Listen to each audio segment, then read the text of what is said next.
Hi. Hi, Natalie. How are you, Kristen? I'm doing well, thank you. We're doing the thing. We're alive in this world, in this moment. Oh my goodness, it is happening. I'm so curious. I know that our curriculum is always parallel or mirrored or related in some way, but I'm very curious if our audience or perhaps people that are drawn to this podcast or drawn to our energetic are also like in the same frequency Curriculum. we find Mhm. ourselves in. Yeah, I I I would imagine so. think I so. feel like, yeah, I feel like we are doing our best to name what is happening to us in our experience. And I would imagine that there are others who are like, yeah, yeah, I'm experiencing that too.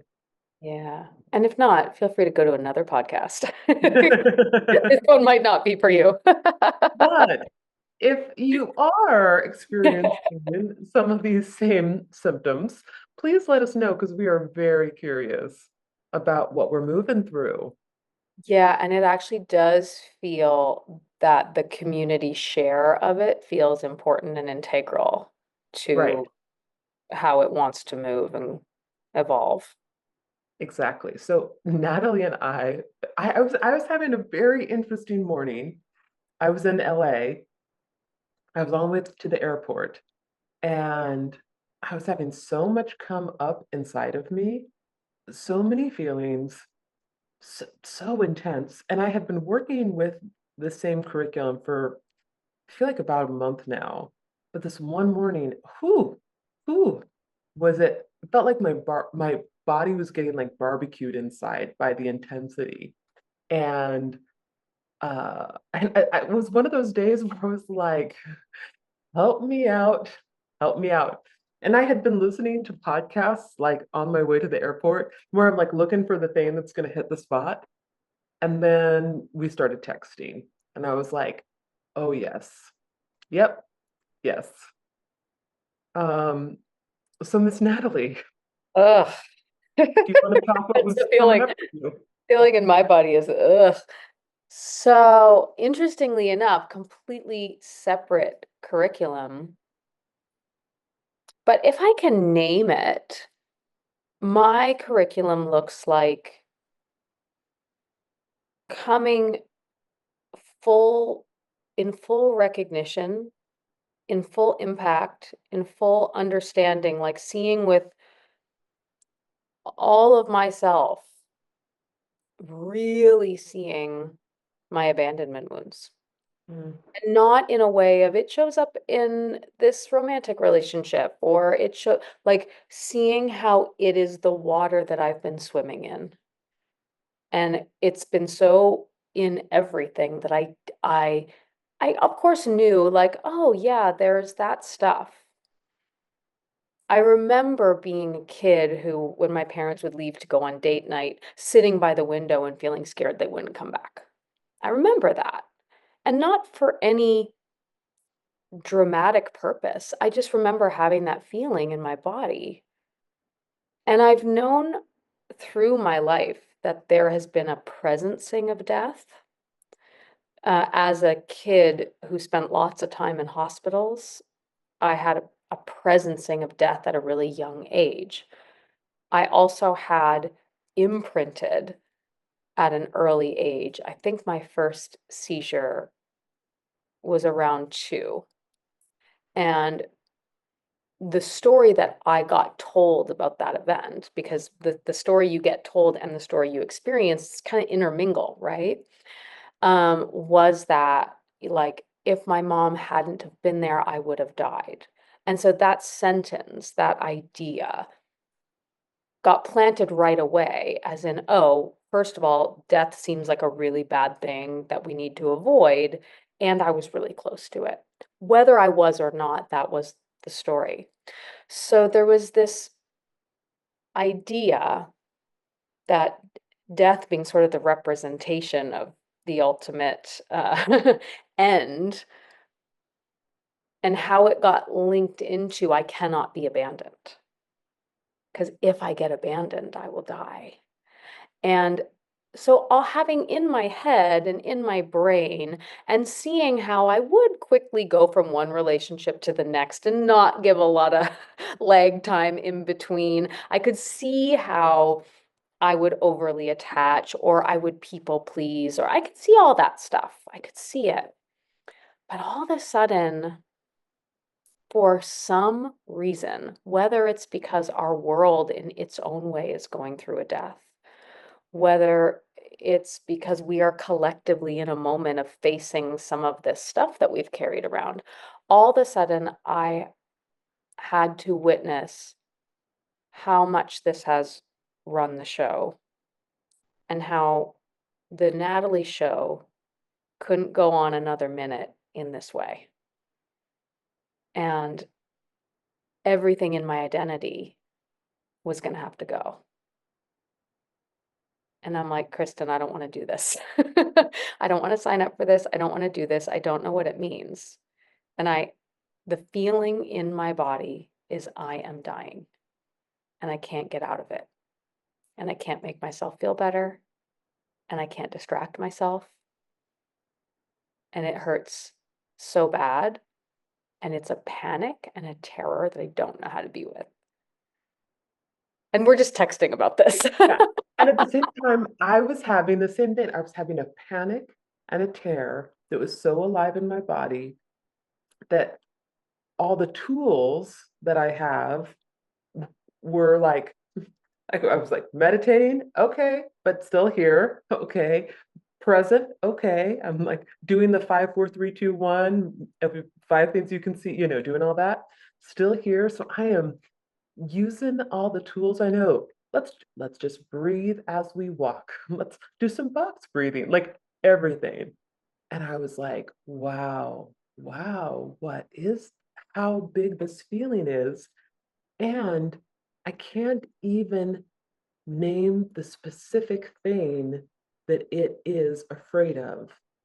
But what it feels like is there is an epic change that I am going through, and that what life is requiring of me is a completely new way of being and acting in the world, where everything inside of me that was built from a defense mechanism can no longer stay. And the ways that I had been conditioned or even had chosen to operate in the world, if it wasn't serving me, it was going to have to go. So it was just like, it was almost as if my body was like rejecting all these previous ways of being or these previous selves. And and at the same time, there was another part of me in that was in my body that was like, this is very fast and very scary. I don't know where you're taking me right now. And both were indwelling. And it also felt like I wasn't driving the car, Yes. that it was happening through me. And I was like, I feel like it was like this kind of molting feeling, when we talk about something emerging from deep within us, and it was doing its own thing and I was witnessing it. Yeah. And that feeling of, when you eat something that doesn't agree with you and then you have to excavate it, like that, I was having even the physical experience of I got the stomach flu. And a week later, after I no longer had the stomach flu, I found myself in a conversation that was hard for me to digest. And I literally came home and felt sick enough that my body threw up. I was like, my body is being so clear with me that I can't get out of this. This is Mm-hmm. going to happen whether I go for the ride or not. Uh-huh. And it just kept feeling like you said, we have all the tools. Let me be present with it. Let me surrender. Let me allow. But even that wasn't enough because the part of me that was like, okay, I'll allow this was the part that has to go. Yeah. For sure. And a not knowing of the new self yet. Yeah, So whatever this new part of me I'm being asked to become is not fully online yet. But there is this deep shedding, such a deep letting go, things that will not work anymore. And it's like, okay, here we go. Here we go. here we go. And so simultaneously, I have been watching this television show that I love so much, Dying for Sex, with Michelle Williams and Jenny Slate, among other wonderful cast members. And I said to Kristen, I think we need to watch this show. I think everybody needs to watch this show. By the Uh, way, I finished it last night. ah, That the final episode is some of the best television I've ever seen. ever seen in my life. Yeah. Like, and it's not going to give any spoilers away. I mean, you'll watch the trailer and realize that this show is centered around a woman who finds out she has incurable cancer. And the show is the process of her going through her death process. And so here, Kristen and I are in this a similar experience energetically, or like a soul level opportunity to look at this. And it felt all of a sudden, I felt very connected to watching a television show where someone is going through this. And what was beautiful for me about this show is it's so centered around female friendship, and that the woman going through the death experience is being loved and held and supported by her best female friend. And it's not a story we see often, because usually that story is it's a parent child, or it's a romantic partner. And and so seeing this process, obviously, because Kristen, you and I have this deep, beautiful soulmate bond, it felt like something we would do. Yeah, I was totally, feeling very totally. connected to this story. And I finally, inside this energetic, this all-encompassing fear and terror, this feeling of complete identity death, this feeling of, but I don't want to lose Natalie. I love Natalie. Why, why do I have to lose her? Yeah, well, I have to, all of this swirling around my feeble attempts to control any of it.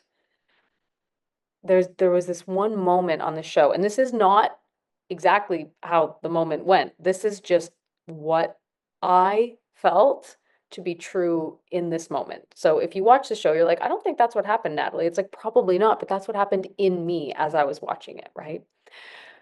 That I felt a sense that this one woman, the friend, was saying, I get the honor of being with my friend as she dies.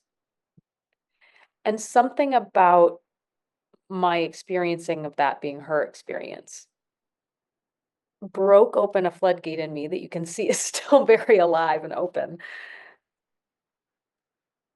That when we are in deep pain, we want to fix ourselves. We want to get through it. We want to get to the other side. It's like, okay, like, but what's on the other side? Like, how do I get on the, like, this is the ugly, no, I don't want to be with this. And even death, we don't want to be with it. We don't even want to admit that it's happening to us. We want to push it as far away from our minds as possible. We don't want to be with it. And all of a sudden, I had this reflection: what if I just felt like, oh my gosh, the Natalie I know is no longer going to be here. And I don't know what's on the other side, but instead of rushing to who's going to be on the other side and what I'm going to get to do and what I'm going to get to accomplish with that new person, what if the curriculum is, I get the experience, the once in a lifetime experience of being with this part of myself that's never going to be here again. And I get to hold her hand, and I get to give her love, and I get to tell her it's okay, and I get to tell her to take her time, and it can last as long as she needs it to, and I'm not going to rush her, and I'm not going to go anywhere. And ultimately, what healed in that moment is that maybe for the first time in my personal life, I didn't abandon myself. And so in that moment, that sort of profound fear of abandonment, it was like it was never real. The only person who ever left was me. I refused to give love to myself if I wasn't perfect enough. I refused to give love to myself if I wasn't achieved enough. I refused to give love to myself if I wasn't killing it enough or wasn't busy enough or wasn't whatever enough. And in that moment, there was a real declaration of, in this mess, in this heartache, in this terror, in this panic, I'm not going anywhere. Mm. And as soon as I was able to give that to myself, it's like the fog lifted a little. Obviously, I'm still over here dying, but the resistance to it and the feeling I was going to have to go through it alone was no longer. Mm. That is so beautiful. And thank you for just sharing your perception, your perspective on what you found in that show. I'm getting so much from hearing that of, oh, I get to be with myself as I'm going through a hard time. Like I can't get out of the hard time. The hard time is here, but I can sit with myself and be the best friend I can be to myself. And that's actually an honor. So like if Kristen's going through some sort of alchemy or some sort of big transformational moment, and it means that things are going to have to feel kind of tough or hard or sticky or scary, that it's actually an honor to go through that rite of passage with her. That's part of what she needs to do in order to be her. And there's nothing wrong and there's nothing to fix, but just getting to walk alongside her is like that's the honor, that's the joy right here, right now. Yeah, Yeah. yeah. I've And been it's really practicing saying to myself when I feel scared, when I feel anxious, when I feel what's coming, really the practice of like, as long as it takes, I'm right here, as long as it takes. yeah, You don't have to worry that you're burdening me, you yeah. know? Like, because I feel like a lot of the defense mechanism is what I have to do to get love, how much Mm, I have to achieve to get mm, love, how little space I need to take up to get love, what I have to do to make sure love doesn't get taken away, how I have to contort or not use my voice or not say what I really want or feel or need or mean. And really saying to myself, like, you, you can be as it can be whatever. I'm right here yeah, for as long as it takes. I'm not going to rush you to be better. I'm not going to rush you to win the Oscar, or achieve anything, or be different. That that actually it is an honor. There's nowhere else I'd rather be than with you as you are. right here and now. Yeah, yeah. That's so powerful. Maybe part of whatever any of us are going through right now. I think sometimes there's a rush to the feel better, a rush Mm, to the solution, a rush to get out of it, a rush to escape it. rush to escape it. And the slowing down and the saying to your own self, whatever you are feeling is not a burden to me. Yeah, Whatever you need is not too much to ask of me. Whatever you need to say, I want to hear it. yeah. It's interesting. Part of my process has been noticing where I put others first, or I put um, things ahead of just myself or taking care of myself. And a lot of this process has been, oh, it's become essential that I take care of myself first, and just seeing how it can be very uncomfortable sometimes. Um, the feeling of just staying here with what I need before I go out into the world. And that has been a really interesting process and a relearning of like, okay, but what is needed here with me? What do I need to take care of? What do I need to do? And what can I, what can get pushed aside? And when you're talked about slowness, slow, like that has been essential in the process. Is, in fact, and sometimes this phrase of like just live this hour, just just this hour right here, whatever this needs, has been very helpful and essential. Oh, so let's see where it all goes. No rush to get there. And I hope that anyone out there who might be in a similar process, maybe this can just be a reframe or maybe a reminder of what you might already know, that there is a way you can join yourself, perhaps in a way you've never done before, that will allow this process to happen with more grace, with more self-love than maybe you've ever been able to experience before. And maybe that is the alchemy that this very situation is asking for. Yeah, and that brings up for me the Michelle Williams character, that because she was at the end of her life, it gave her that she realized she had one last chance to ask herself what she wanted and what she needed.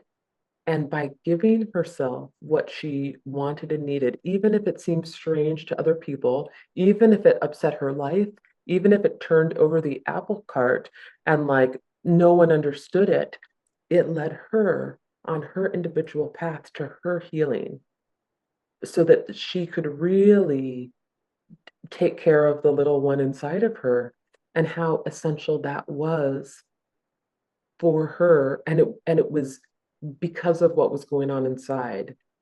She put that first. So I think there's a theme in there too of what do I need, what do I truly want, and how do I start to reshift my life as we go through this new timeline, that's happening right now, this new moment in our world. And I do think all the world events are causing it to happen, to go, where is this leading me to live from a deeper and more authentic place that is in alignment with my true self and not the self that got created, right, to defend and to protect. Mm, Yeah. yeah, I'm living from that undefended heart. And so it is. So it is. Thank you so much for listening, and thank you for being committed to showing up for your dreams. If you would like to know more about what we are up to or find more information about our podcasts, upcoming retreats, or anything else, please go check out our website, www.thecreateseries.com. And you can come and jam with us on Facebook. I know, we're still on Facebook. We have a Create community page, and that's Create, C.R.E.A.T.E.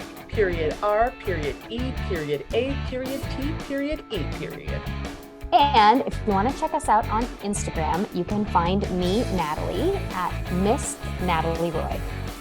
And you can find me at Hangy Love. That's HANGGILOVE. Keep on rocking your dreams, and we can't wait to connect with you more.